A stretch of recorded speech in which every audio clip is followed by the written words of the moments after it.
सेवा सेवा। आप लोगों के अंदर जो ऊर्जा है, इस ऊर्जा को 17 तारीख तक जिंदा रखना है। सबसे पहली बात साथियों, मैं आप लोगों से बताना चाहता हूं कि आज हमारे भाई संदीप धुर्वे जी का नामांकन दाखिल हुआ है भैंसदेई विधानसभा क्षेत्र से, और संदीप भाई को विधानसभा में भेजने के लिए समाज के सभी युवाओं ने एकजुट होकर ये तय किया है कि 75 सालों से आदिवासी समाज, जिसने चाहे कांग्रेस की पार्टी हो चाहे भाजपा की पार्टी हो, बराबर सत्ता सौंपी आदिवासी समाज ने, दोनों पार्टियों को सत्ता सौंपी। लेकिन आपने देखा होगा, जब हमारे समाज के सिर पर कोई पेशाब करता है तो कोई कांग्रेस भाजपा का आता है क्या? नहीं। आता है क्या? नहीं। जब हमारी बहनों को 10-10 फीट गड्ढे में कर दिया जाता है तब कोई कांग्रेस भाजपा का सड़कों पर आता है क्या? नहीं। जब हमारी बहनों के साथ बलात्कार होता है तब कोई सड़कों पर उतर कर आता है क्या? नहीं।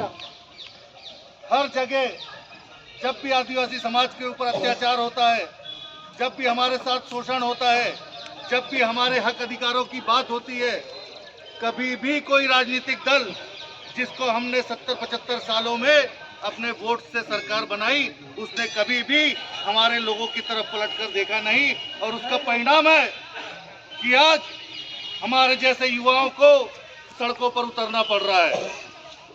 आज हमारे हक और अधिकार हम लोगों से छीने जा रहे हैं। हमारा जल जंगल जमीन पर जो अधिकार है वो हमसे छीना जा रहा है। हम लोगों का 5वीं अनुसूची का जो अधिकार है वो हमसे छीना जा रहा है। यूसीसी एक कानून लाकर हम लोगों की रूढ़ी परंपरा है जिस पर आधारित हमारे सारे अधिकार हैं, उसको हमसे छीना जा रहा है। अगर इन दोनों पार्टियों को हम लोगों ने मौका दिया, लेकिन इन लोगों ने कभी भी हमारे हक और अधिकार की बात नहीं की। आज हम लोगों को ये संकल्प लेना पड़ेगा और ये शपथ लेना पड़ेगा कि ऐसी पार्टियों को हमारे जिले से, हमारे प्रदेश से बाहर का रास्ता दिखाना है। और हमारे पढ़े लिखे नौजवान जो लगातार आपने देखा होगा कि जितने भी आदिवासी समाज के नेता हैं, उसमें से संदीप भाई और जयेश के अलावा, हमारी जयेश टीम के अलावा आप लोगों को कोई भी आदमी सड़कों पर संघर्ष करते हुए नहीं दिखा होगा। वहीं पे जब हमारी भीमपुर में जब हमारे लोगों के ऊपर लाठियां चली, हमारी बहनों के ऊपर लाठियां चली, जब गोला बारूद फेंके गए, हमारे सैकड़ों कार्यकर्ताओं को जेल में भर दिया गया, कहाँ गए थे उस समय वो कांग्रेस और भाजपा के नेता? ये हम लोगों को सोचने और समझने की बात है।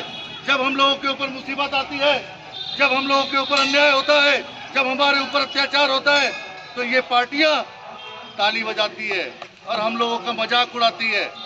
ये समझने की बात है। जब भी कांग्रेस की सत्ता रही तो भाजपा ने कभी भी विरोध में, आदिवासियों के समर्थन में कभी खड़ा नहीं हुआ। जब भाजपा की सरकार रही तो कांग्रेस कभी आदिवासियों के समर्थन पे सड़कों पे खड़ा नहीं रहा। ये लोग बगल में बैठ के तमाशा देखने का काम करते हैं। तो साथियों, हमारा वोट हमारी सबसे बड़ी ताकत है और इस विधानसभा चुनाव में भाई संदीप धुर्वे जैसे जाबाज योद्धा को विधानसभा में पहुंचाकर हम अपनी आवाज को बुलंद करेंगे।